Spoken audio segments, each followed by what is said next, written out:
zou een tafel gaan zoeken. Maar we hebben tijd. Het staat toch niet op, hè? Nee, maar...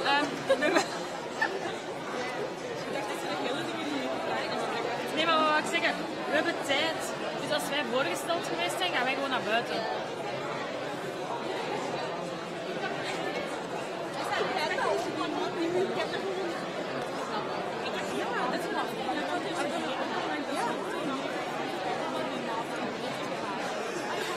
Ik weet niet of dat wil gaan.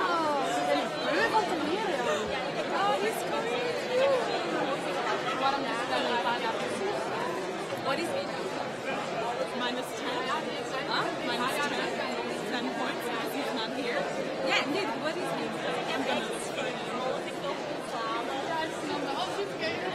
Pauline, are you stressed? A little. But chill, just ignoring the people. Anyways, it's Nikki who's taking care of the annoying part. Yeah, but I have to say like, oh, you too.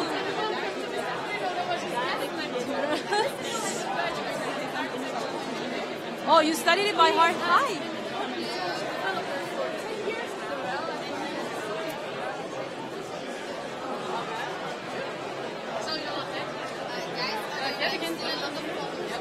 This.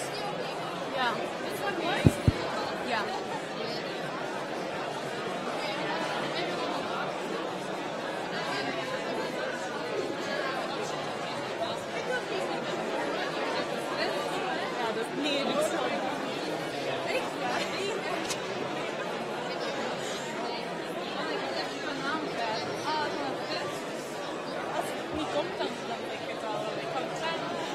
Als je naam niet weet, dan zeg je gewoon Els. Els. Ja, gewoon de eerste naam die er opkomt. Lunch 2, lunch 3. Ja, nog wel veel lunch. Ja.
Staat die niet voor op? Die niet voor op, zo'n beetje naar.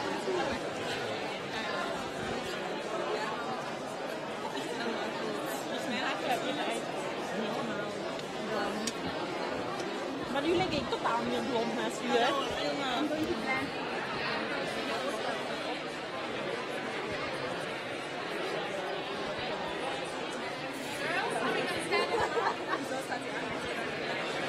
Good afternoon.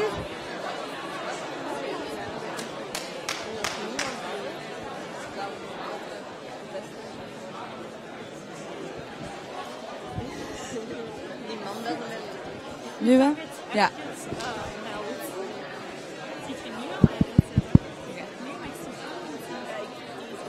All right. Hello. Good afternoon. Can everyone hear me?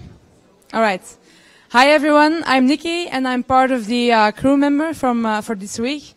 And the subject for this week is working across borders. You'll all be assigned one crew member where you can go for questions or for problems, whatever. And the crew members are Clara, Katrien, Miljard, Eva, I'm sorry, Sarah, Anne-Sophie, Elise, Silke, Pauline, Lauren, and Jessica. And Nikki, yeah, I already said that, Pauline, but thank you. Before I forget, if you don't have a folder like this, you have to take one when you go outside later on. And now I'm going to give the word to Pauline for the rest of the thing. Thank you. All right. Good afternoon, everyone. Welcome. Thank you all for being here. Today, we are here to listen to Mr. Bruno Louwagi's guest lecture. Mr. Louwagie graduated as an architectural engineer. He has been an open source developer for 10 years now, and he is the CTO of iText Group. We're very honored to have you here. The stage is all yours. Thank you. It's open source developer for 20 years, but okay.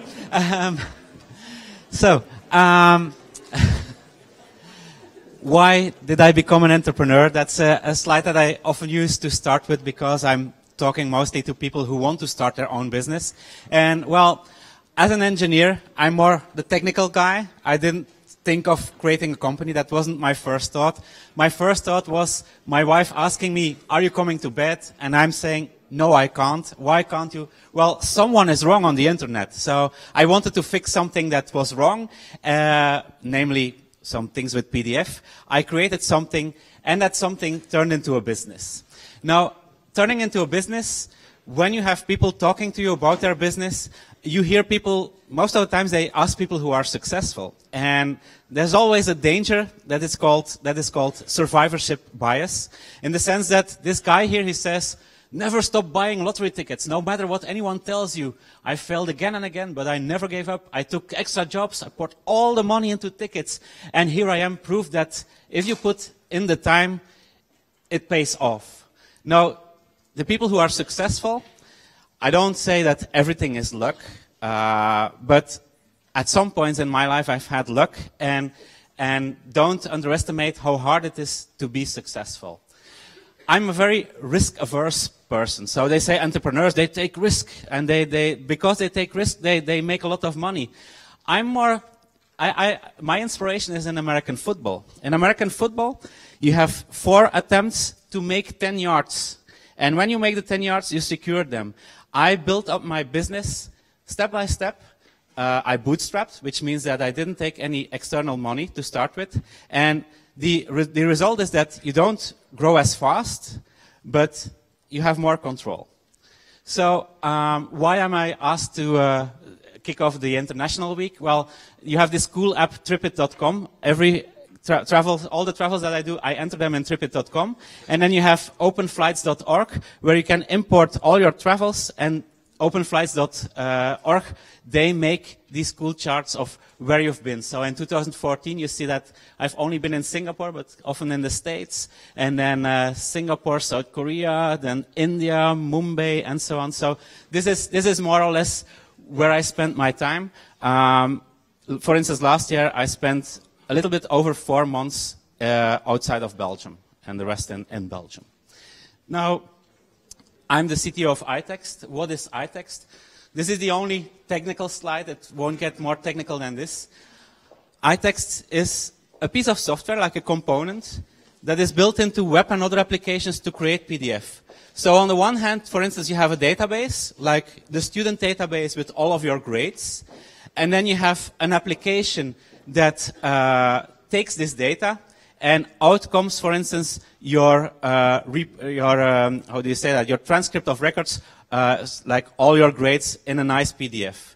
The thing that is in between that creates a PDF, that's iText. That's one use of iText. And then there's other add-ons. For instance, PDF Calligraph is to make sure that if you have Arabic or Hebrew that is written not from right to left, but from left to right, that the PDFs come out the right way. The same with all the Indic languages like Hindi, Telugu, Tamil, all these languages are supported. So we are the specialists in PDF software, and you certainly used iText without knowing, but we're in the business to business. So our customers are, for instance, like Xerox is a customer of ours. Some of the governments. So, for instance, if you have to pay taxes in the US, all the tax forms, they are processed with iText. Now, the company structure, we have an investment company, Think3 NV. And so I told you I didn't take any outside capital. That has changed in the meanwhile. But you have iText Group NV based in Belgium. And then you have ISA, that's based in Singapore, ISB in Belgium, ISC in Boston in the US. This is how iText was created. I've always been a dedicated follower of fashion, as you can see. So I had one of my kids in one hand and my other hand on the keyboard. And I created something. This is the Wayback Machine. I created something that started as a Java PDF library. You see the beans with Java. I didn't even have a logo for iText. And I just released this in the open source, free as in free beer. I didn't ask any money for it. People could just start using it. And so between 2000 and 2007, this was just a hobby project. This was something that I put online. And back then, open source, people were afraid of open source. There was FUD, fear, uncertainty, doubt. They said, open source isn't documented. So we will buy commercial software, then we get also a lot of documentation. And we are afraid to use undocumented software, so let's not do that. The IP of open source isn't clear. Big corporations are very worried about the origin of software. For instance, maybe we use open source, and then suddenly we have a lawsuit because some third-party developer says, well, you are using part of my code and you shouldn't have used this. So that was one of the fears that people had back in 2000 about open source. And then one of the more important ones is that open source isn't backed by a company. So back then, it was just me and a developer in Portugal who wrote the software. And if a company had a problem, they could ask us questions, but maybe we weren't available. And so companies who invest in software, who use software, they want support. And if it's just two guys without a company, who is going to give support? These were problems that I tried to fix over the years. For instance, I created a free online tutorial, and my first source of revenue was Google AdSense. So Google AdSense, I think it started somewhere in 2004, so I was one of the first users of Google AdSense. So AdSense are the ads that you see on the site. And you can see that in 2005, I made $14,500 just with ads. Of course, you also see that in 2006, I had more pages, more clicks, but less revenue. More and more people started using Google AdSense, and the big chunk of money from advertisers had to be distributed over more people.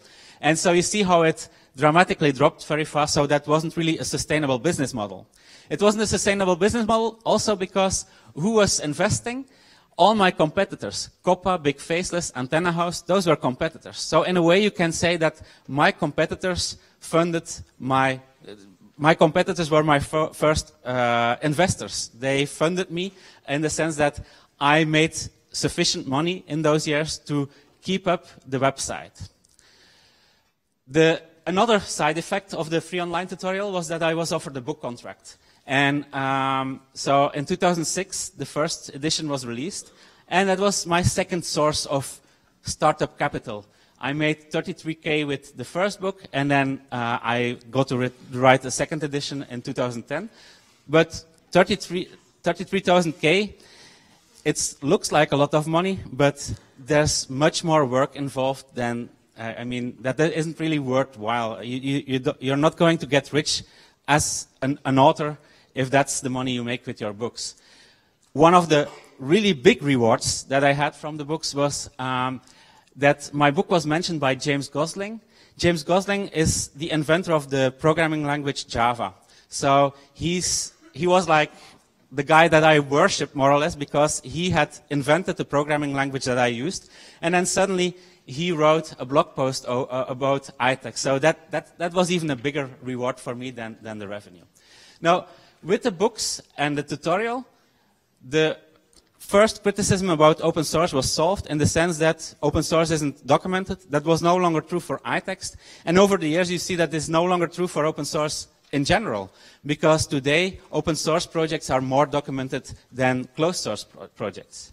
The second problem was IP issues. Who owns the software? If you want to know more about this, you have to go to this person's lectures, because so what I had to do is, in 2006, 2007, there was a research agreement between my employer, back then that was Ghent University, and a company close to IBM. And the deliverable of this research agreement was a complete IP review of iText. iText was first released in 2000, and so in 2006, 2007, I had to go back in time and see who has contributed source code to my open source project. And on the left, you can see a lot of names of people who wrote a little piece of iText. And then in iText, you have different classes, so that's like source code. pdfname.java is one of the classes in the source code, and you can see that I was the original author of it. So Bruno Louwagie had a little light bulb, but Paulo Soares, Christian Lauer, Leonard Rosenthal, they all helped. And then in the last column, you see Alexander Chingarev, that's one of the contributors of iText, and you see that he did a lot of work in the accessibility part of iText. So that was a job. It took me a little bit over 1 year to complete the complete review of iText. So every Monday I would receive a report from a legal department in Canada saying, yeah, you've used this source code and you shouldn't have done this, you have to fix this. So that was a really, really, really boring work, but it paid off. It paid off in the sense that once the IP review was done, I could monetize iText. I could look for a business model to make money with something that is perceived as free. And so the open source challenge is how to turn an open source project into a business and how to ensure sustainable growth. So I founded the first iText company in 2008, but I combined this with a day job. I transferred all the IP into the company, and I didn't have any success in 2008 for several reasons. 2008 was the year of the financial crisis. But even worse, I didn't notice the financial crisis because 1 month after the company was founded, my son was diagnosed with cancer. So I spent more time in the hospital than behind my desk. And also, European companies didn't understand that open source is not a synonym of gratis. It's not free as in free beer. It's free as in free speech. So that was a very difficult year, 2008. I almost gave up on iText. But I had a friend in the States, Andrew Binstock, and Andrew knew me because he was a journalist and he had reviewed my book. He had some conference in Brussels and he said, oh, Ghent is close to Brussels. Let me go to Ghent, I'll buy you a beer and you sign my book, my copy of your book. And it was meant as just like a half-hour meeting, but we started talking the full day and we became friends. And Andrew, he said, I'm going to help you. And he founded a company in California that was like the counterpart of the Belgian company. And we did the 2 first sales. We did a sale in Connecticut on the East Coast for an insurance company and a sale in California on the West Coast to a bank. Bank and insurance companies, that's not surprisable because those were the companies that were most afraid of open source. They had policies saying, open source is forbidden in our company. And so they were not allowed to use open source, so that was an opportunity for us. If we say, well, we are going to sell you a license, then it was acceptable to use iText. After the 2 first sales, we took some salespeople on commission. They took 30% on every sale, but as I said, I'm very risk averse. For me, it was very frightening to hire employees. So I said, well, people on commission, if they don't sell anything, they don't get paid, so there's no loss. And in the States, that's very common. In Belgium, people expect that you pay them a salary no matter what. In the States, this can work. And so the first year in business, 2009, we had a list of potential customers. The salespeople on commission, they went down the list and contacted everyone. And we made about $300,000 in sales. In the fourth quarter, the list was done. So they had gone through the whole list, and suddenly the sales dropped. That's when we changed the license, in the sense that the license that I used was an open source license that allowed commercial use without paying. And we changed to another open source license, the AGPL, that was more restrictive. So people who wanted to use iText with AGPL, they had to open source their own source code. Or if they didn't want to open source their own source code, they had to pay for iText. And you see that after changing to the AGPL, sales took off. So in 2010, we made about $700,000. I started working full-time at iText in 2010. So you see the third quarter of 2010 to the fourth quarter of 2010, that's when I stopped my day job. So all of the revenue before was just a hobby. And in 2011, suddenly we had already a revenue of more than $1 million in the US. And that's when we decided, well, in August, we are going to start a new company in Belgium, iText Software BVBA. And we're going to hire dedicated sales people, so we are going to hire people on payroll. And in August 2013, we moved the business from California to Boston. Why to Boston? Because of the time difference. There's a 9-hour time difference between Belgium and San Francisco. That's good if you want to work around the clock, but if you have employees, you need kind of a... So for instance, today we have meetings at 3 p.m. in the afternoon in Belgium. That's 9 a.m. in Boston, and that's acceptable. Whereas it's at 3 p.m. in the afternoon in Belgium, it's how late is it? It's 6 a.m. in California. And so we also started hiring people on payroll in the US. And then much later, in 2015, we started ISA in Singapore. Now, harvest time, we had a good business going. So if you look at the numbers, the sales were going up. And 2014 was like the year that many things changed. We won the Technology Fast 50. And that's like we were the fastest growing technology company in Belgium in 2014. And we also won the Belgium Most Promising Company of the Year award in the same year, based on our business plan to grow. So in 2013, we had a good business, and we said we have 4 options. Option 0 is get out. Let's sell the business. Let's make a couple of millions for ourselves. We did a short M&A project, but it was very clear, that's why it's option 0, it was very clear that we weren't sellable. For instance, we didn't even know what our global revenue was, because, for instance, in the US, we pay taxes on a cash basis. In Belgium, you pay taxes based on the invoices that go out of the company, and sometimes you have to pay taxes on money that you haven't received yet. In the US, you can decide, I'm going to pay taxes not on the invoices, but on the money that comes in. And so this made it very difficult to know what our actual revenue was. I didn't even know what recognized revenue was. I didn't know what the difference between bookings and recognized revenue was. So we were not sellable. Option 1 was milk it. Milk it meaning we make profits. We had 5 employees by then in 2013. Let's just continue working the way we are, and let's see what happens. But that's not in our nature. We really wanted to grow. Option 2 was pedal to the metal. We went to venture capitalists, so to investors. And I like to ride a bike, but it felt like, hey Bruno, we're going to give you an injection, and next year you are going to win the Tour de France. That's how it felt. Investors wanted to throw a couple of millions at us, and then suddenly the next year we would have to kind of double, triple our revenue. I didn't believe in this. It was very hard for me to believe that would be possible. So we went for option 3, the drive it strategy. We talked to the venture capitalist and we said, if you would work with us, what would you do for us? And all the things, all the items that were mentioned, we made a list of it, and we turned it into a priority list, and we said, well, the drive it strategy is, let's do this all ourselves. So we changed accountants, we hired an HR specialist, we changed the BVBA into an NV, 1T3XT, no one could pronounce it, so it became iText Group, and we installed the board of directors. So we had the first board meeting in 2013 and January 2014. So, if you look at our revenue, 2011, 1.4 million, 3.1, 4.5. We made a decision in 2013.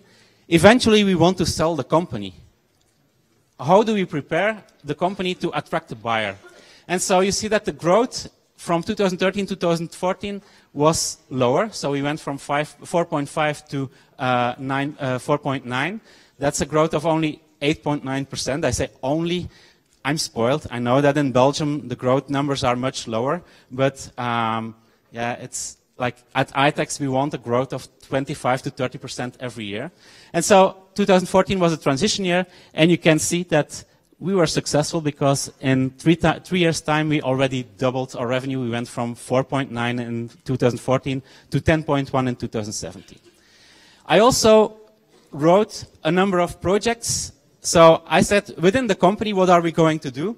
And I wrote 10 IDs. Each ID got a code name from a character from Game of Thrones. And each ID was the potential of a new startup. So the idea was to create startups within our small company. And for instance, Project Aria and Project Tyrion, today they are already finished and they are already in the market. Project Daniris, we let go of it because it wasn't sustainable. So all these IDs, we kind of looked at these IDs. And again, we said in 2015, what are we going to do with all these projects? Well, option 0 was business as usual. It was cool making all these projects, but we aren't going to change anything. We are just going to try to grow 25 to 30% a year. That's a very noble goal, but it's very difficult to sustain because you can do this 1 year, you can do this 2 years maybe, but the competition doesn't sleep, and the competition it's like either you are at the table or you are on the table, you are the food. So that was option 0. Business as usual wasn't an option. Option 1 was make. We are going to develop all these ideas ourselves, and we are going to hire more developers, outsource some of the work, sub-license. As I said, I'm kind of risk averse. Hiring a whole battery of developers, I was afraid, so didn't make it. Option 2 was buy. Let us acquire companies so that companies that can help us implement all these Game of Thrones ideas. Because some of these ideas, there were already other companies working on them. Why not acquire them? And why not spread the risk by working with a VC? So I was already rather far in negotiations with a venture capitalist who would kind of invest in ITEX, and then with ITEX we could do acquisitions. Option 3 was get in. Get in is get out. It's like an exit, but it's phrased in a friendlier way. It's like getting acquired by a larger company on condition that we can execute these Game of Thrones ideas together. It's like standing on the shoulders of a giant. Eventually, the third option won, in the sense that we were acquired by a South Korean company, the Hancom Group.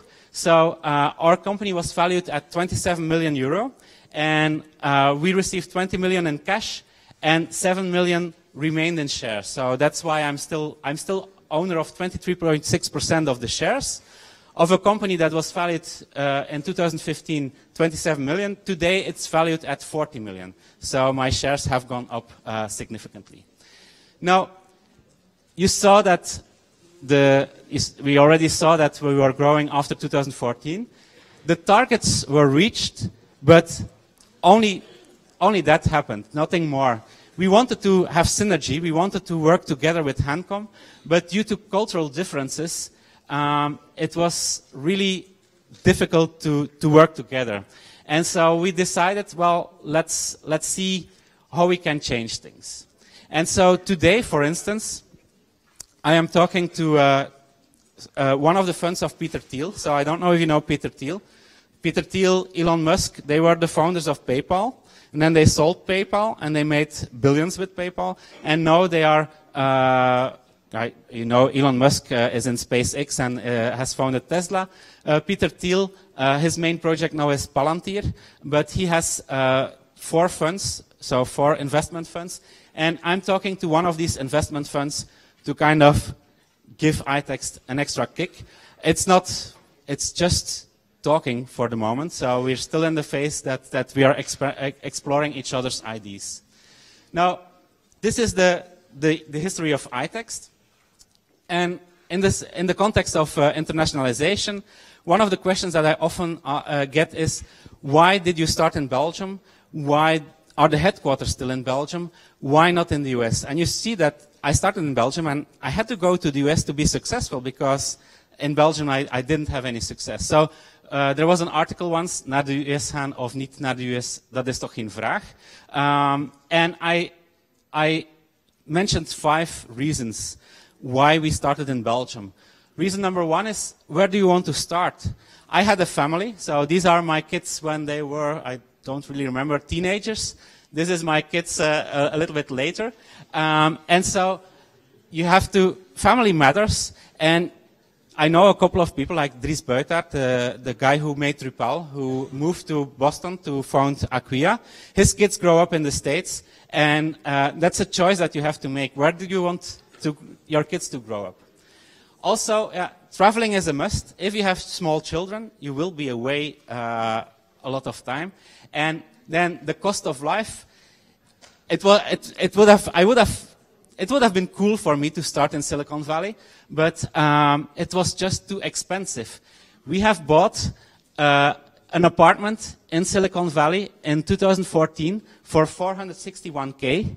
Today it's already worth $763K. And if you want to rent, it's $3,300 a month. So people are complaining about the rent in Belgium, but try renting a house in the States.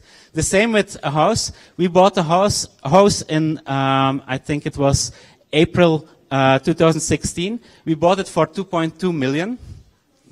And today it's already worth $2.4 million. So that's something you have to take into account. If you go to Silicon Valley, life is very expensive. Number 2 is the second reason, the second decision that you have to make is, where is my market? And if you look at the heat map of iText, where are the people who visit our website from? So this is Google Analytics that you see. You see that number 1 is in India. So we have more viewers, more visitors to our site from India than, for instance, from the United States.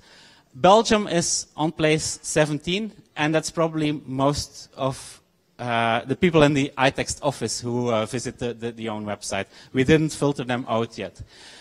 So this could also be a consideration.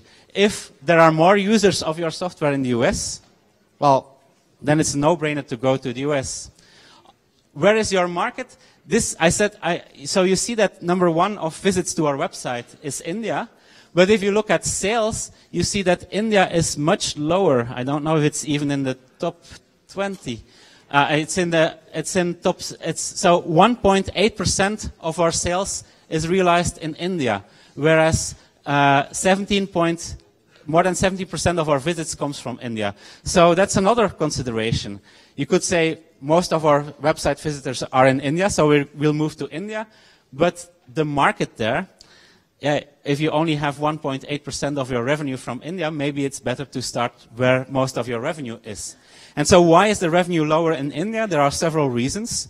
One reason is that a lot of big companies outsource their work to India. For instance, I once went to the headquarters of Salesforce in San Francisco. I talked to top management. I didn't get any information from these guys.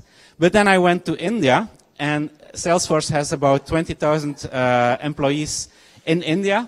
I went to India to a developer conference. I talked to the developers, and I knew exactly what Salesforce was planning to do. I knew exactly which new products were coming out.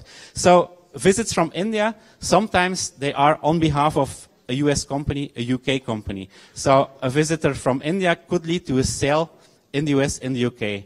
Another reason why India isn't that high in revenue is that the ethical view on software is much different. If something is open source, they consider it as being free as in beer. I download it, I can use it. There's no key on it, so I will use it and I will never pay. This is slowly changing. This is changing because they have to adhere to compliances. So if they want to sell a project in the outside of India, they have to go through a due diligence, and that's how we slowly built the business in India. Now, okay. Also, regarding your market, where do you find talent? This is an old picture, but today we have 3 people from African origin, 4 people from Asian origin, 1 Turkish guy, 1 Palestine guy. So we have people from all over the world. And when we have a company, when we founded the company in Singapore and in the US, we hired people locally. There are companies who kind of work with expats, like they send people from Belgium to the US with their whole family. We decided not to do that and to trust American employees and hire there.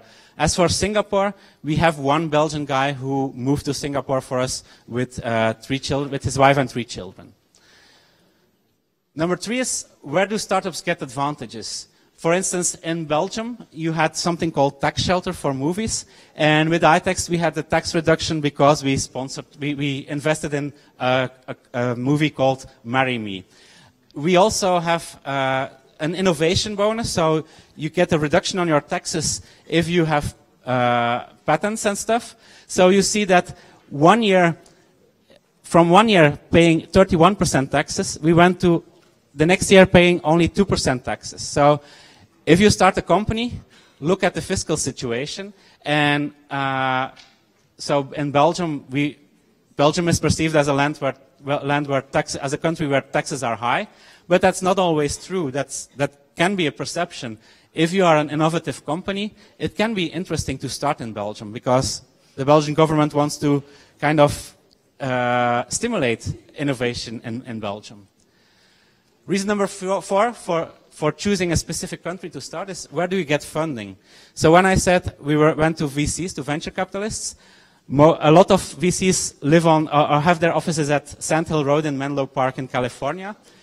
If we had gone for US capital, there's a high chance that the VC would have demanded that we relocate the headquarters from Belgium to the US. The question is, an anecdote. My wife is Ingeborg Willaert, I'm Bruno Louwagie, and in Belgium we keep our name. So when we introduced us to the VC, they asked us, who are you? We gave our business card, and it was Bruno Louwagie, Ingeborg Willaert. And halfway through the conversation, the VC asked us, and what's your relationship? And we said, yeah, we're husband and wife. And it was as if we had cheated on him. Because, first he said, we never invest in couples, because if the business goes bad, your marriage will go bad. We don't care about that. But if your marriage goes bad, business will go bad. And that we care a lot about. So we never invest in couples. And so he felt cheated, that guy, because we didn't present us as Bruno Louwagie and Ingeborg Louwagie. Because in the US, it's kind of common that the women take the name of the man. And so we had a very awkward conversation there, just about us being Europeans presenting us with our own name, and the American guy feeling cheated because we didn't use the proper name in his view. Also, well, one of the questions is, where do you get funding? Also ask yourself, do you really need funding? Because raising money isn't impressive, making money is. And that's how it all started with iText. You saw that we bootstrapped, we started with ad money, then with royalties from a book, and we used that money to create our company. And so if you look at, well, that's an old slide, but 12% of the European tech exits in the last 2 quarters of in 2014 were venture-backed. That makes that 88% of the exits were not funded by a VC, by a venture capitalist. And so this is an important consideration in terms of where do you have your headquarters of your company, where do you start? Also, where do you plan to exit? For instance, if a Belgian company exits and sells its shares to a foreign country, if it's outside of the European Economic Area, you have to pay 16.5% taxes. If you sell within the European area, it's 0% taxes. So that's also a big consideration that you have to take into account. If you need more info about the US, I have very good experiences with Belcham. Belcham is the Belgian American Chamber of Commerce in New York. So it's like the organization that looks after Belgian companies who want to start a business in the US or who need help with their business in the US. They have an office in New York and also one in San Francisco. And that's a picture of the gala. Every year they have a fundraiser. Okay, that was the American part. Now let's go to the East. I explained that we have an office in Singapore. why did we want to go to the East? Well, if you look at, and again, these are old numbers, but if you look at the growth rates over the decade, let's say 2005, 2015, you see that China, India were among the biggest growers. And if you look at the economic center of gravity, like that's the sum of all the wealth of every country, you see that it shifts to the East. We also looked at our competitor. It's a much bigger company than we are, but we looked at Adobe, and all these big corporations, they have to publish their numbers. And so if you go to the SEC, you can look at numbers of competitors.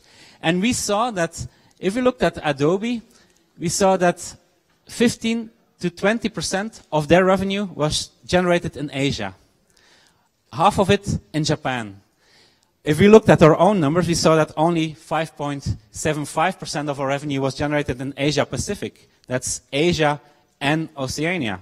So we knew that we should kind of be able to double this percentage. So on our total revenue, we knew that 10% to 15% of our revenue generating our revenue in Asia should be possible. So we looked at metrics. We looked at downloads from SourceForge. So these are numbers people download our software for free. And then we said, what is the potential of sales, of license sales in every country, in India, China, Japan, Taiwan, and so on. We divided Asia in 3 tiers. We looked at our current sales, and we saw that 65% of our sales in 2013-2014 were generated in Japan, Australia, and Singapore. 30% were generated in India, Hong Kong, South Korea, and Taiwan. And 5% in China, Thailand, Malaysia, Indonesia. So, in terms of investments, where are we going to invest marketing money? We chose for Japan, Australia, Singapore, because these are highly developed countries with a good level of respect towards software IP. We decided if we have extra marketing budget, we'll also focus on India, Hong Kong, South Korea, and Taiwan, because these are developed or developing countries, and with an acceptable to decent level of respect towards software IP. I said in India, 15 years ago, they never paid for software. There was a lot of piracy, but this is changing. So the last couple of years, we see a significant change. So that's why India, for instance, is in tier 2.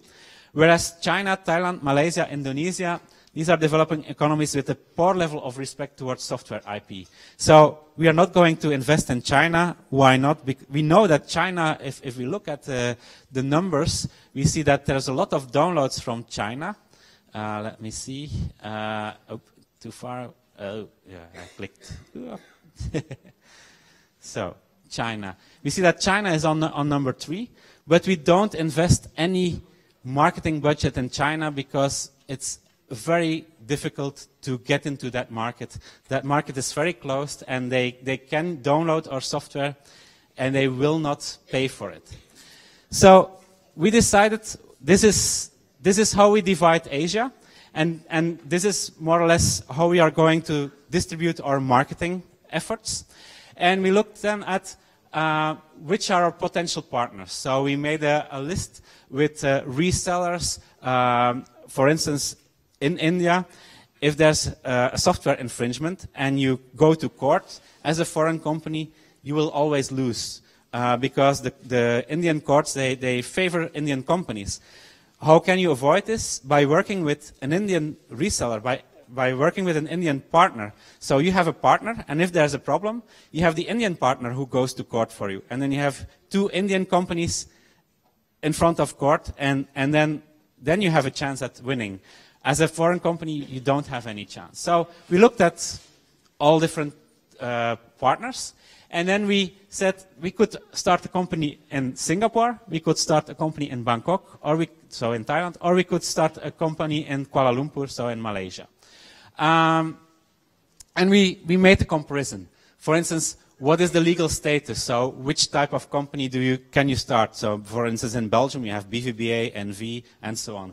And so we picked one type of company. We also looked, for instance, at how many shareholders are there necessary. For instance, Singapore, you need minimum 1, but in Thailand, you need minimum 3 shareholders, and in Kuala Lumpur 2. As for instance, Bangkok was an easy decision not to go to Bangkok.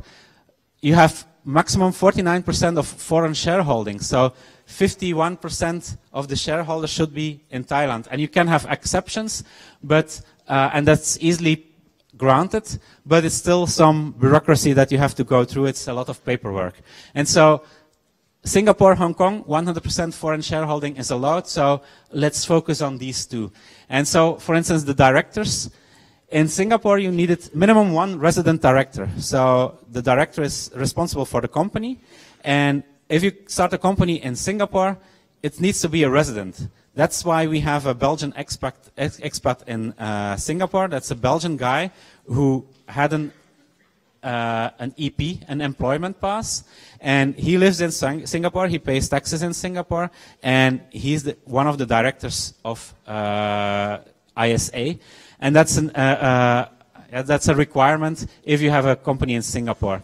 In Kuala Lumpur, you had to have minimum 2 resident directors. So we didn't know anyone.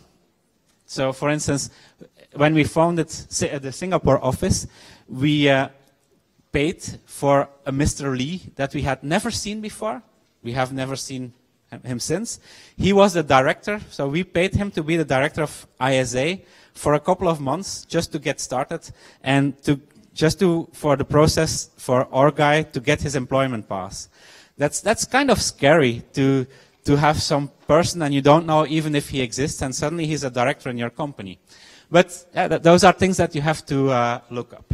And so, there's a lot of things that you have to take into account. And so, I think one of your exercises is you will get a country assigned to you, and then you will have to start a business there.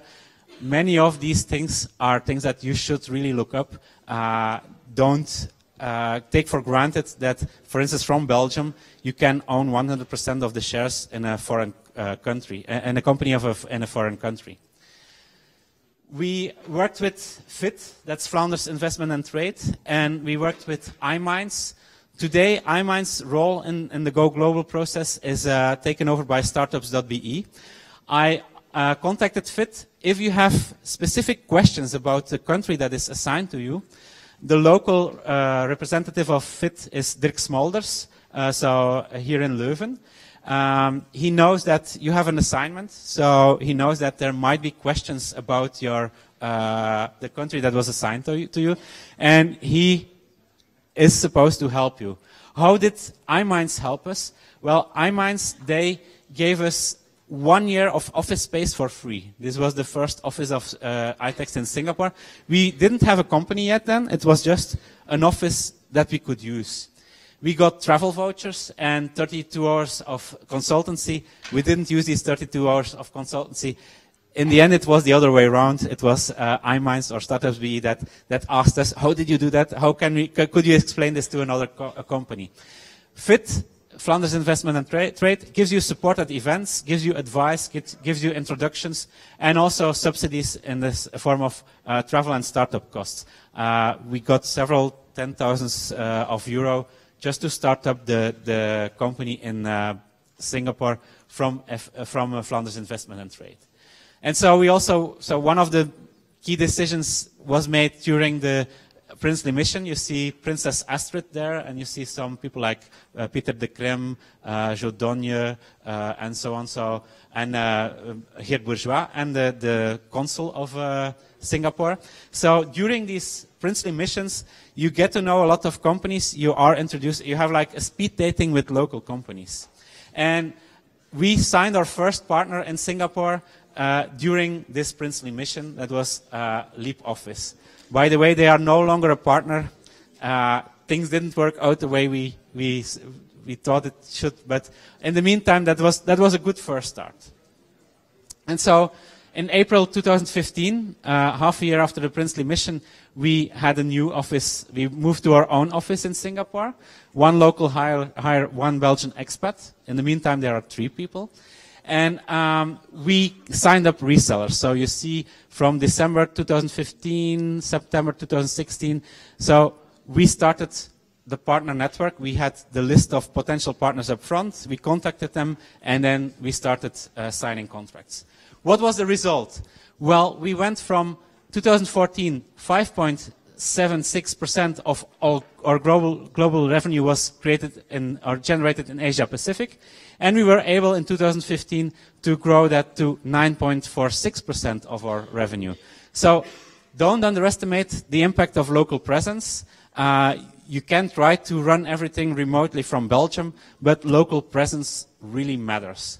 And if you look at the numbers 2014, 15, 16, you see the blue line was 2014, the orange line was 2015, and you see that we have been constantly growing in Asia. So we went from $361,000 to $903,000. So business APAC plus 250%. And like the APAC worldwide, so the percentage of revenue from Asia went from 4, that's without Oceania, to 10%. And so lessons learned, by the way, this is our newest office, so we constantly moved offices, always upgrading to nicer offices. Also, Singapore keeps on growing. They are winning ground on the sea, and they keep building new offices. And so the lessons learned are, well, cultural embedding works. Being in the same time zone to really call customers really helps. We had a Chinese employee. We currently have a Chinese employee and an Indian employee. So it's much easier to have a call with India if you have someone who knows at least some of the languages that are spoken in India. But there are hundreds of languages in India, so that's really difficult. As for Chinese, we have someone who speaks Mandarin and Cantonese, so that also really helps. So conversation, better communication really helps. We're still too dependent on inbound sales. So with iTex, people download the software and then they ask us, can we buy a license? We still need to work and extend on our partner network. And building the partner network, you saw that we signed up partners, but that went much slower than expected. So we looked at our at our tier 1 countries and tier 2 countries. So we saw that indeed there was room for improvement in Australia. So between 2014 and 2015, we more than doubled revenue in Australia. Japan and Singapore, they confirmed. So Japan, there was more like a status quo, Singapore too. But what really surprised us was Hong Kong doubled, India increased, and South Korea, that was a really big boost there. So there are numbers that you can try to predict, like what we did with the upfront analysis of the countries and take our downloads and try to guess how much business is there in every country. You try to predict, you act accordingly, and then afterwards you see, did this pay off? Did this work? Had it not paid off, then we had to change strategy. In this sense, we changed our strategy for Hong Kong. We saw that Hong Kong and South Korea, we qualified these as tier 2 countries, but we're going to upgrade them to tier 1 countries, and we are going to kind of spend more marketing budget on these countries because we see there's potential there. Do we regret to start a company in Singapore? No. The results are there. But, and so one of the cool things about Singapore, for instance, if you go to South Korea and you're on your own in Seoul, no one speaks English. So you're really on your own. Whereas in Singapore, it was a choice of the Singaporeese government to make sure that the first language in Singapore was English. And the reason to choose English was to attract foreign companies. And so that's really a good thing about Singapore. If we would start if we could start it all over again, would we still choose Singapore? Maybe, but the cost of living is really high. Also, we underestimated the cost of accountants and all the paperwork. It's really expensive in Singapore. And there's a lot of bureaucracy. For instance, it took us more than 2 months to open a local bank account. For instance, we had to prove that we were who we told we were. So we had to give, for instance, an electricity bill and a phone bill from Belgium, so to show that we were living in Belgium and that we were Bruno Louwagie and Ingeborg Wellard. But of course, in Belgium, we got these documents in Dutch, and they were rejected because these documents needed to be in English. Same with articles of incorporation of ITEX Group. We have our articles of incorporation in Belgium in Dutch or French or German. It would be really helpful if we could, in Belgium, start a company and have our articles of incorporation in English, because then we wouldn't need like what is een beëdigd vertaler, a certified translator. You have to pay a lot of money to translate your articles of incorporation, and all of these things are necessary just to open a bank account. So there's a lot of rules and regulations in place, and that some of these things you cannot predict. If we would start over again, which places would you consider? Well, Hong Kong. Hong Kong was in the running for a long time, because we see that there's revenue, we see that there are business opportunities. I don't know, Hong Kong was on the balance. Australia, we see that we leave plenty of money on the table in Australia, and actually we are considering of opening an entity in Australia in the next couple of months. So, outbound business, you go to events. This is in Singapore, this is in Japan. So these are our local partners. In Japan, it's really very formal. Business is done in a formal way, in the sense that if you enter a room, it's not just, you don't just give a hand to anyone. You have a partner who knows the etiquette, and you have to follow your partner and make sure that you give people a hand in the right order. Because suppose that you give a hand to someone of a lower ranking, before giving a hand to someone in a higher ranking, you really offend people sometimes. So that's one of the reasons why partners are very important. This is Australia, and so I don't know how much time I have, but let's see. I took a long time, but the next set of slides is more about cultural differences, and warning, there's stereotyping ahead. So there's a cartoon that I saw last week. I didn't have the time to put it in the slides. There's a cartoon of a Western guy giving a bow to a Japanese guy, and the Japanese guy trying to give a hand. So the Japanese guy had adapted to the Western guy, and the Western guy had adapted to the Japanese guy, and they were like, yeah, what are we going to do now? So I'm going to say a lot of things that are really in general, and there are always exceptions, of course. Now, differences between the USA and Europe. What I like about doing business in the US is they don't have that many rules. And it's okay to think big. So it's very easy to start a company, and no one is going to laugh at you if you say, I'm going to build a $100 million company. I'm going to be the next unicorn. If I say this, or a unicorn is a company that has a valuation of more than 1 billion. If I say this in Belgium, if I had said like 10 years ago, I'm going to make a 10 million euro company, people laughed at me. They said, oh, he's kind of, he wants to be the next, the next Steve Jobs or something like that. It's frowned upon in Belgium. And also it's very difficult to start a company. There are a lot of things that need to be done up front in Belgium. In the US, it's like a false perception that things are simple, in the sense that in Belgium, the government is going to take you by the hand and is going to punish you if you do something wrong early on. So, for instance, if you have a wrong VAT number, you get a registered mail saying, you had a wrong VAT number, you need to fix this. And so it's the rules are applied at an early stage. In the US, you are supposed to follow the rules on your own responsibility. And if they then do an audit, like we had an audit by the IRS in 2011, if the IRS then is performing an audit, you are supposed to have done everything correctly from the start. So they aren't going to warn you up front, you had the wrong VAT number.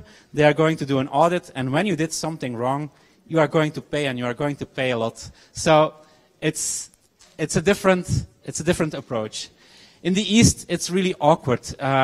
It's different in Japan from South Korea. India is much different. So, and I'm sorry to say, but in those countries, sometimes there's a lot of bribery going on. So if you want like a company that is eligible for getting funding, if you want a company that you want to make ready for an exit, don't ever give in to giving bribes, or don't ever give in to kind of handling things under the table. That's really dangerous. But in the East, sometimes that's a blocker to do business. If you don't want to go into their habits of using bribes, so it's awkward. It's difficult.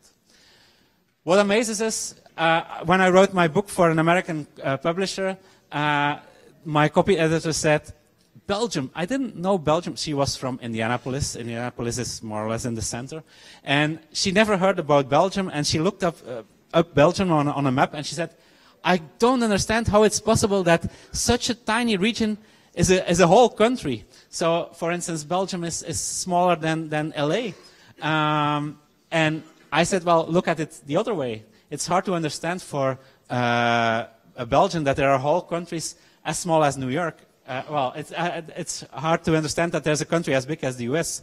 Now, there's an advantage. Well, one of the things that I underestimated when traveling in the US was when you look at the distance, for instance, between San Francisco and LA on a map or on Google Maps, you say, hey, this looks feasible. But then when you are in the States, the distances, that's what really hits you. It's really strange that everything is so far away from each other. Europeans, they tend to emphasize achievements from the past. We have a whole lot of history. And so, for instance, I won a first prize in literature with a short story in 1995. And sometimes this comes up in a conversation with an American, and winning a first prize in literature in 95, that's too long ago. What did you write recently?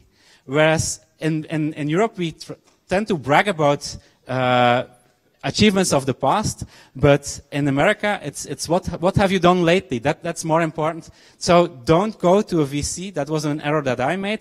I once went to a VC with a slide deck that gave the full past of what I had done. And he said, I'm not interested in your past. I'm interested in your future. So next time that you go to a VC, don't put any slides about the past in it, just put slides about the future in it. Every American is an American. Most of the Americans I know has lived in at least 2 different states. Now, of course, I'm biased. I know a lot of people on the East Coast and the West Coast. That's not true for people who live, for instance, in Georgia or somewhere in the middle of nowhere. Problem with Europeans is that not every European is a European. In the sense that if you do business in the US, it doesn't matter where you are in the US. You can do business in every state you want to. They all speak the same language, and they all have more or less the same business culture. For us, doing business in France was very difficult. We had to hire a person who lives in Paris, who works for us from Paris, to get some business in France. The same with Germany. We didn't have any business in Germany up until we hired a local salesperson in Germany. And that's very expensive because we have to set up payrolls for these people.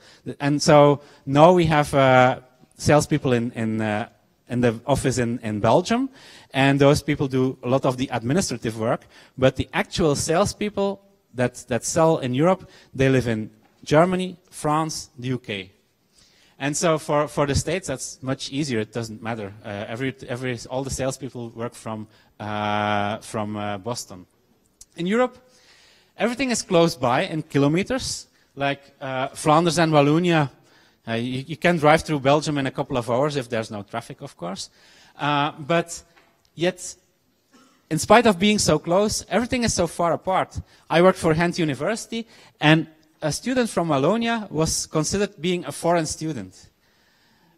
Try explaining that to an American, that you have a country that small, and that students from another part of the country are considered being a foreign student. An American just doesn't get it. And that's one of the thresholds that we have when doing business. Sometimes these cultural differences inside Europe are really difficult. Also be very careful with jokes. We once had a meeting at the 11th of November, and there were Germans involved. And so, how come there are so many people at this meeting? Well, it's a holiday. No, it's not a holiday, said the German. Yes, it's a holiday. That's the day we beat you. So stuff like that. The 11th of November is the armistice. One guy said, there was a German, and one guy said, that's a joke that I used on our German sales guy because I saw it in the Ideale Wereld. So, Jürgen, did you lose something? No, I don't think so. What about 2 wars? But Jürgen can laugh with jokes like this. But this is very tricky when doing business, of course. Okay, difference between the East and the West. If you do business, especially in the East, people have to trust you before they do business. So you have to go and eat a lot in the East, and in China, in South Korea, in Japan, you have to really drink a lot. So a host is a bad host if his guests leave and they are not drunk. So you have to be very good at pretending to drink and pretending to be drunk. So a meeting in South Korea, we were drinking. Some guy just fell off the chair, and they phoned a taxi. They put him in the taxi, sent him to the hotel, and the evening was succeeded because they were able to drink someone under the table. And so our partners, so we have the habit of kind of pretending that we're drunk. But of course, in South Korea, people are smaller and thinner, and we have somebody to absorb the alcohol, so that works very well. In the West, it's totally different. In the West, it's easy to start partnerships. In the sense of, in the US, people say, let's start doing business to see if we can trust each other. When I talked about the people on commission that I worked with people who sold a competing product. And I knew that they would take leads that I gave them, so I gave them a list of potential iTex customers. I knew that they would use this list to try to sell the competing product. That's a risk I took. And I took this risk, and the first year in business, only 8% of their business was iTex business, and the other product that they were selling, the competing product, was about 30% of their business. The second year, the iTex business for them grew to, I think, to 30%, and the competitor kind of meant less in their revenue. And that was a gamble I took. I said, well, I'm going to try to make sure that they start using leads for the competitor to sell iTex. And that is what actually happened. So I didn't trust these guys, but I said, I'm going to take the risk. I'm going to do business with them. And then along the way, we'll see that we'll create a relationship in the sense that they will trust me more than the competitor. And that's what actually happened. And that's cool if you can do this. But there's a lot less whining and dining up front in the West. Okay. One of the things that also is really different in the US is people are much more direct. So in Dutch we say, klinkt het niet dan botst het. So they really, also in Belgium or in France, you have two forms of talking to people. You have je of u. You have tu or vous. In the States, it's all you. There is no, well, you have thou, but that's for deity. That's when you talk to God. And so in the East, for instance, in Korean, you don't have tu and vous. You don't have je and u. You have 6 different formal forms to talk to people. So the same sentence can be said in 6 different ways depending on who you talk to. There are 2 that are predominant. So when I don't understand Korean, but when I hear 2 people talking and I hear yo, yo, yo, yo, then I know these people are talking on the same level. When I hear 2 people talking, or for instance on the plane, and I hear abnida, abnida, abnida, abnida is when you talk to a superior. So in the conversation, by listening to the Korean, you know who is in charge and who is kind of reporting to who. So, for instance, in a plane, you hear also always "감사합니다," and so you have to take. If you listen to the sentences, you see that each of these sentences ends in "합니다" because they want to be friendly. And so, yeah, it's much more formal. You can see I'm probably the only one without a tie over there. But those are things to take care of. So I already told you, be prepared to eat everything. So there are things in these dishes, I don't really know what they are. At one point, they had a big fish on the table. They scooped out the eye, and they said, the eye is for the guest of honor. And then they presented me the eye.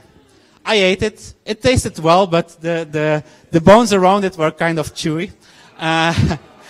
They do this on purpose. For instance, the Chinese, they eat everything except they eat chicken legs and eggs that are 100 years old. But the Chinese don't eat raw fish.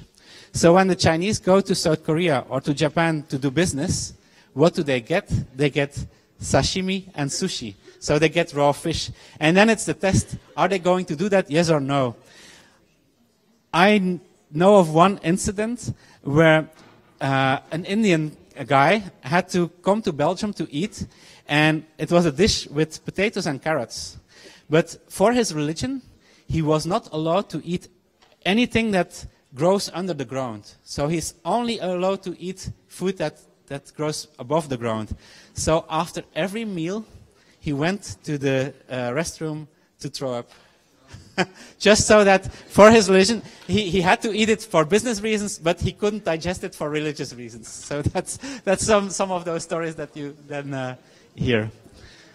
Okay, and so yeah, these are some. For instance, the tentacles there, they lived 5 seconds before we ate them. So when you put them in your mouth, the tentacles suck to your cheek, and so you have to kind of chew them off.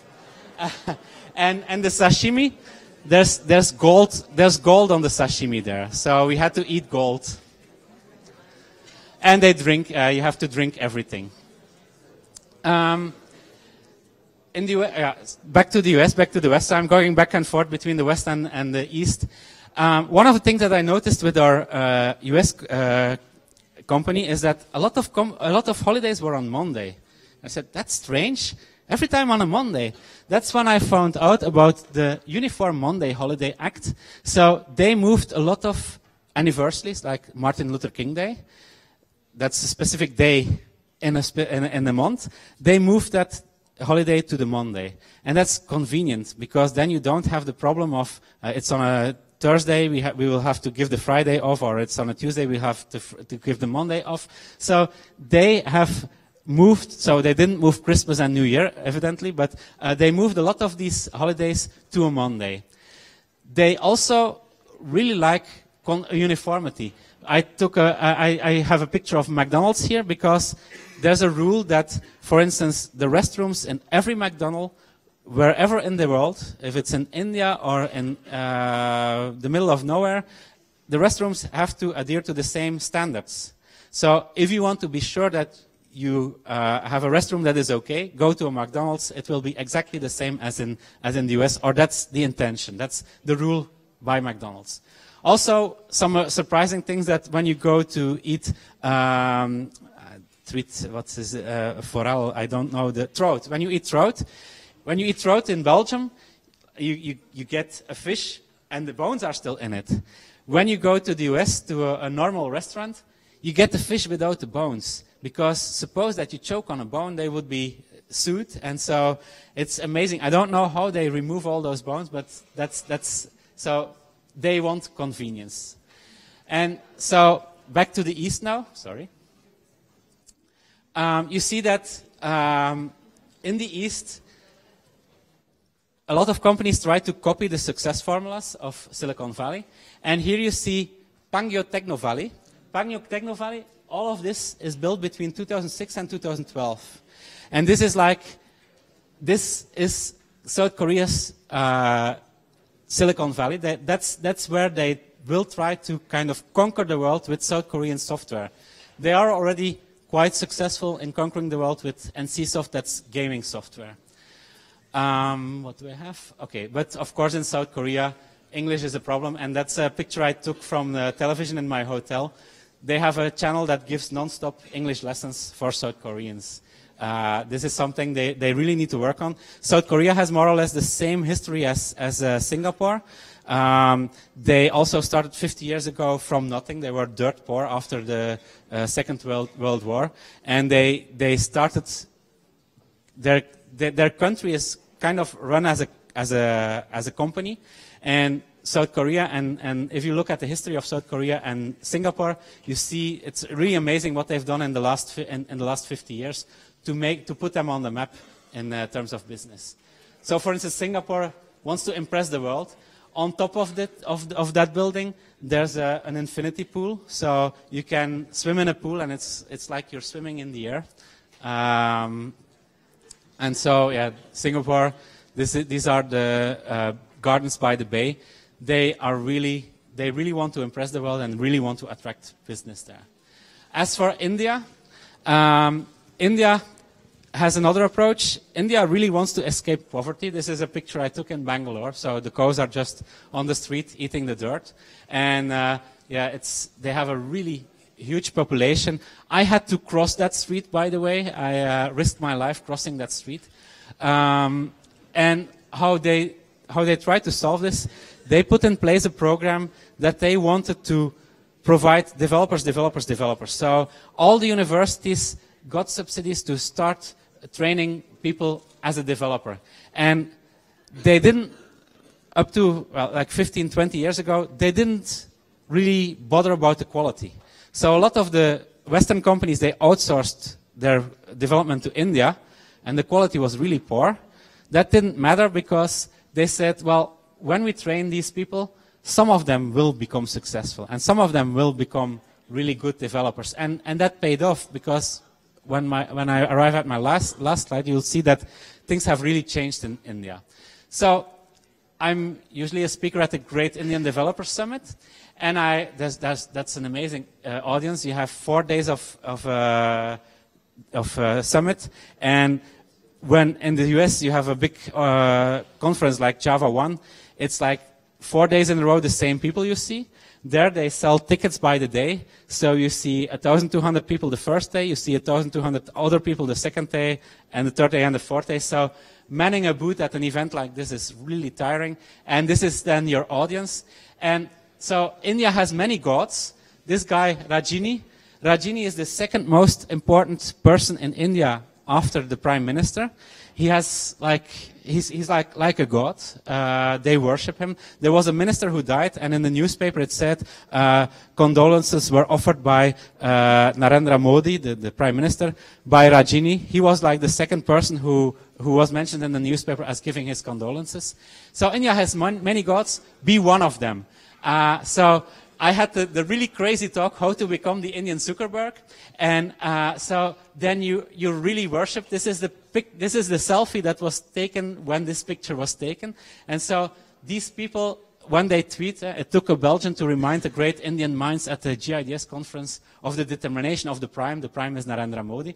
So what I did after getting to know how India works, we had keynotes that were given mostly by Western people.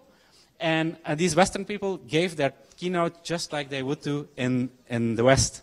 I introduced a couple of slides about India. So that guy is Narendra Modi, the Prime Minister, and he once said, I will make such a wonderful India that all Americans will stand in line to get a visa for India. Now, I knew that this slide was coming, and I was building up to it. And when this slide came, the whole audience stood up and started to cheer. And this is not unusual. That's, for instance, what they do in movies. When there's a Bollywood movie and Rajina enters the scene, they have to stop the movie at that moment. Because the moment their god is visible on the screen, they all stand up in the cinema and they all start cheering and yelling and kind of almost fainting. So I made it like my trademark when I go to India to have at least one slide to have such a moment. Okay. Okay, I'm almost finished. Okay. Sorry for taking so long. Yeah, one of the things that I always took in mind is I read the book Walden or Life in the Woods when I was 18, and one of the things that I took over from that book is if you have built castles in the air, your word need not be lost. This is where they should be. Now put the foundations under them. That's kind of the story of how I built iText. You see like an opportunity in Asia. How are you going to build foundations under that opportunity to make your expectations, to make your predictions come true? And the same with all the plans for an exit. And that's how I work. So sorry for taking so long, and I hope you enjoyed some of the slides.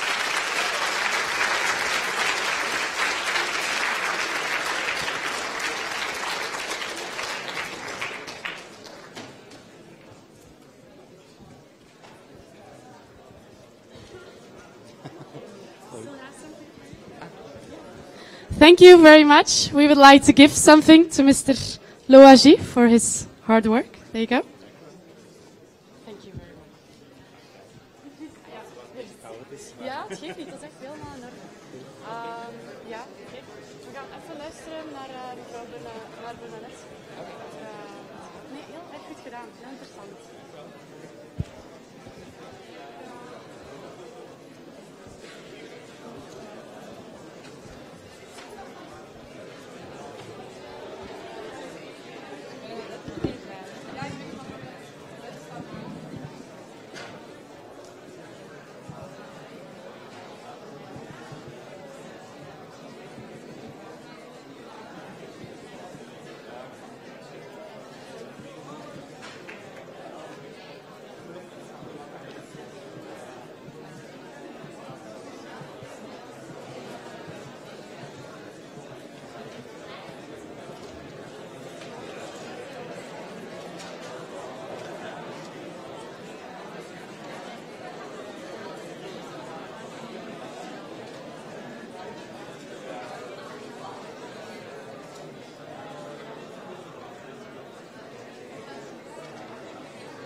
Hello?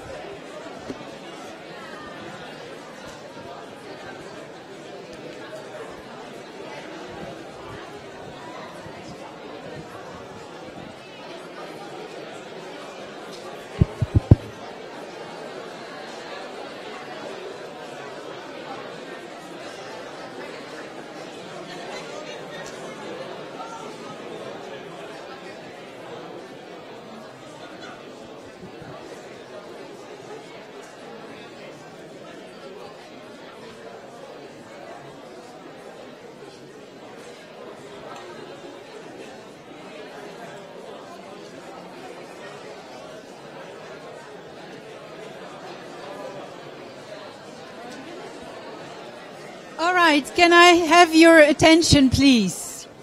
Okay. So what we're going to do now is give you a briefing on what you're expected to do for the next, for today and for the next, till the end of this week, so the next few days, all right? And I think the presentation of Mr. Louwagie gave you already a pretty good idea of what you can expect, okay? You know, this is our International Project Week. It's a first, okay? So we're all excited, and I hope, we hope that you're all so excited with us. And let's see what we have in store for you. This is going to be your challenge, okay? Working across borders. Definitely, Mr. Bruno Louwagie gave you an example what that means. And if you saw him busy here giving the presentation, and all the stories he told you are very good examples of how what it means working across borders. Now, you will not have the chance to move around in terms of leaving this country and going somewhere else, but in a virtual way you will, all right? And how are you going to do this? You're going to be working on a country report, so analyze a country in different ways, so looking at it from a political, in terms of business, from a political way, economic way, cultural way, social way. And some of you might have done this already, but you will be assigned a country that you need to work on. And then as an addition to that, you'll be working on the sustainable development goals for this particular country. These things will be explained to you later. Who are you going to do this with? So on this journey, you'll be working together with 270 students, so all of your peers here, 120 students from partner universities, so they will be your virtual contacts, so virtual student partners. There are going to be 40 country representatives ready for you to answer all of the questions that you may have on the country that is assigned to you. And 25 countries are part of this, program, so you will be looking in pairs at 25 countries. Each group will be assigned one country to work on, okay? But two groups will be working on the same country. All right. And of course, these countries are divided all over the globe.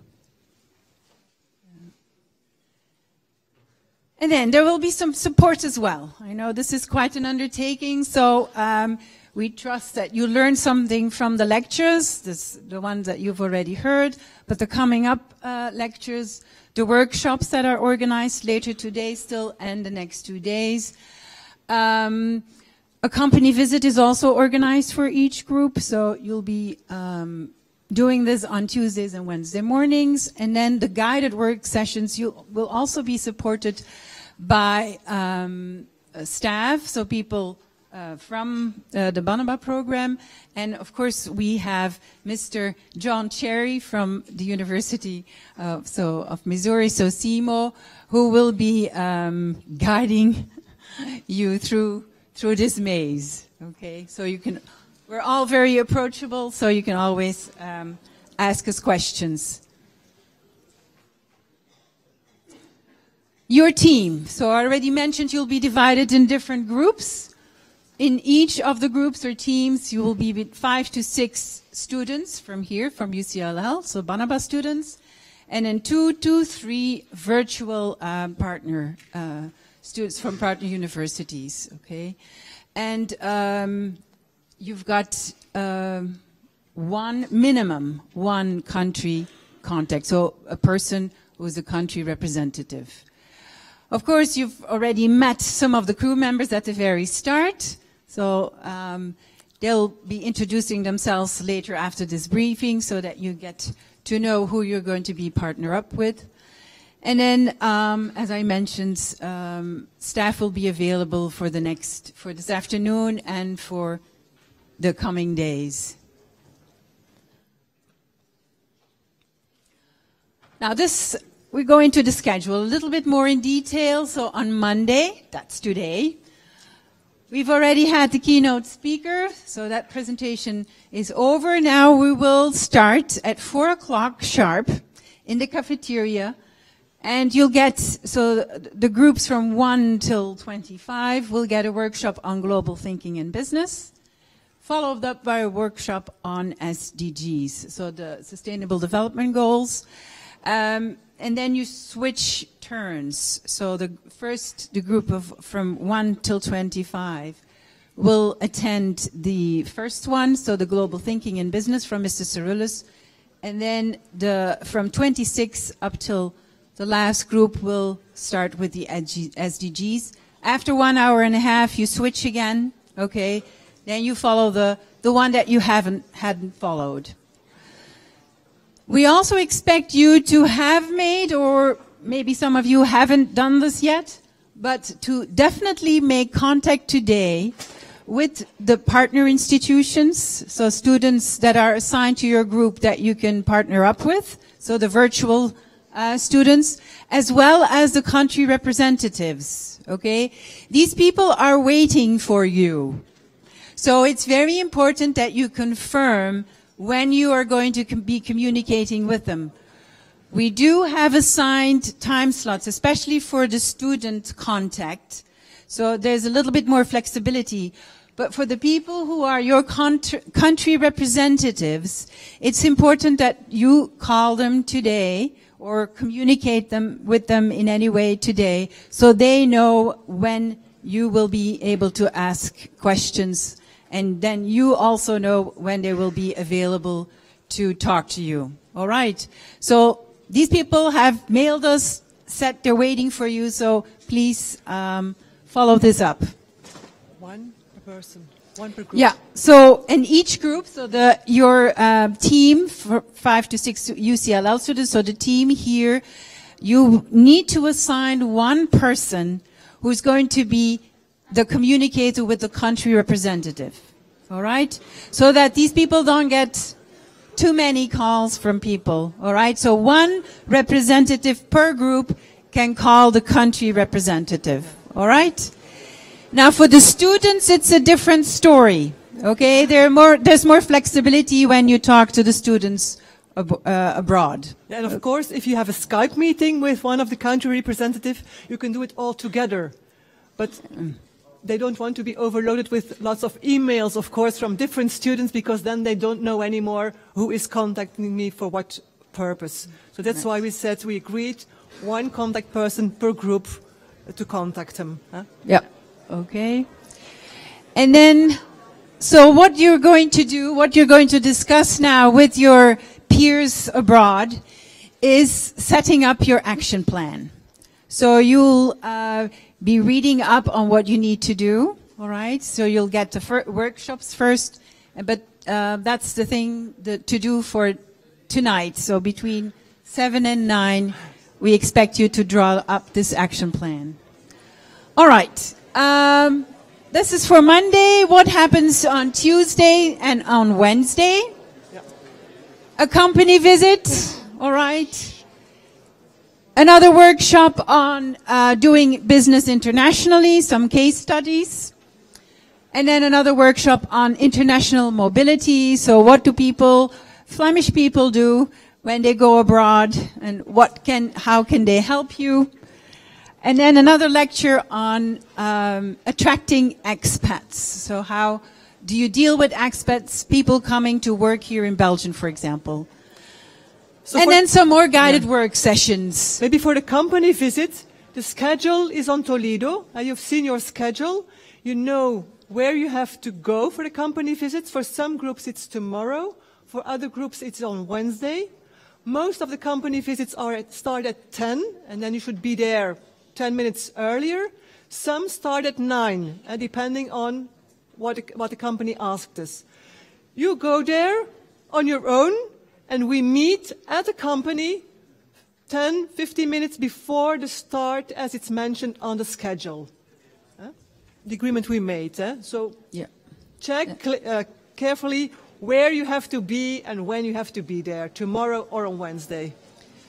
Okay, the companies did get your lists, so lists of your names, so please be present, okay? And if you still have some more questions, the crew members are very eager to answer some of your questions. Okay, what happens Thursday? A work session. So this is an independent work session, so you're on your own finishing off the assignment. So assignments 1 and 2 should definitely be done. And then you will get an introduction to how to write a reflection report on working across borders. And our colleague, Katrien Goossens, will be introducing this to you. Okay, that's on Thursday. And then in the afternoon, as of 4 o'clock, I believe it is, the master's study fair will start. Okay, so you get information on the different master programs that our international partners offer. Okay? Then on Friday is the big day where we will enjoy looking at your exhibition. So it could be a presentation on the results of your work. And then there will be a jury going around, also an international jury. Okay. And we'll choose some winners. Then the closing ceremony we've invited also people who you might be very interested in and who can tell you a good story about doing business internationally. But we'll let you know more closer to the date. Okay. And then maybe about the exhibition. It's on Friday and it's still far away, of course, the exhibition. You will have to start working on the analysis today, tomorrow, Wednesday. The focus should be on your analysis.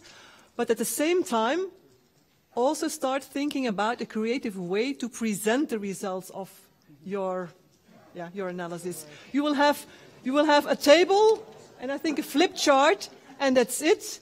But your goal should be really to impress people of the professional and international jury with your results. So we really count on you to come up with a very professional... Be creative. Be creative, yeah. So, and then we end with a festive reception, so another chance to network. For all of you who are looking for jobs, this might be a good occasion to use. Okay? So, more information. What we've said here in the briefing is just the basics, okay? But if you want to go, and you should go into details, go on Toledo. So there are 2 courses that are open. So the Dutch one, so professionele vaardigheden, but also the English one. Also check Toledo regularly for official announcements on a daily basis, please. So if anything comes up, this is the way we can communicate with you. All right? Okay. To do for this afternoon, still check assignment 1 and 2 in the course guide. So the course guide is on Toledo, should be available. Also check your week schedule. Okay, there's a document on Toledo called Week Schedule Working Across Borders. It's also in your folders. So please check the times that you have to be here, where you have to be, the rooms, etc. Confirm the contact. So as I explained earlier, so this is a must for today. And then drawing up your action plan. All right. You don't have the contact information for the country representatives. So you don't have it. It's not on Toledo. So you have to ask your group member. She has got the email addresses of the country representatives for each country. So you have to, your crew member. They will come back in a minute, and then be sure that you know whom is your crew member. She has the information about the country representative.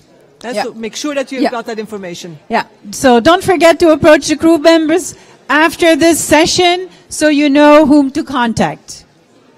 Okay? Conditions for success. We're rounding this off this way. Being a team player. This is important today. It's always been important, but it's still even more important today. So show some enthusiasm, be involved, be engaged. So those are the trend attitudes that we want to see in students and the job world wants to see in new employees. Professional commitment shown in your attendance at all organized activities. All right. Open-mindedness. Being international means being open-minded. Okay. Be open to all the different things that you will come across, and being flexible. Flexibility is another one of those traits that we need as new recruits. And finally, this little... Okay, do we need to wait? Yes, hi again. One last note. You have a short break now until 3:50. And then you can find in the restaurant, you will all have to get there, and you will find these little cards on the table that says your group number. Groups 1 till 5 are with Eva. Groups 6 till 10 are with Jessica. We will see them in the foyer in just a few minutes. Then just a second, 11 through 14 are with me. Group number 15 through 18 are with Nikki. Group number 19 through 22 are with Clara. Group number 23 through 26 are with Elise. Group 27 through 31 are with Sarah and Silke. Oh, still have the... Group 32 through 36 are with Loden. Group 37 through 40 are with Anne-Sophie. And then 41 through 44 are with Katrien. You will find them in the foyer. They will give you some water and yogurt. Should you have any questions, you can always ask us. And you will find the group numbers on Toledo. Good luck.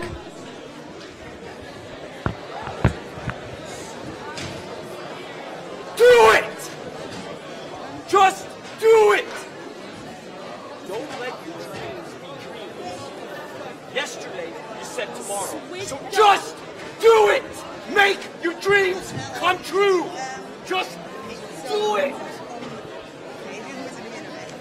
Some people dream success while you're going to wake up and work hard at it. Nothing is impossible. Anyone else will quit, and you're not going to stop there. No, what are you waiting for? Do it! Just do it! Yes, you can! Just do it!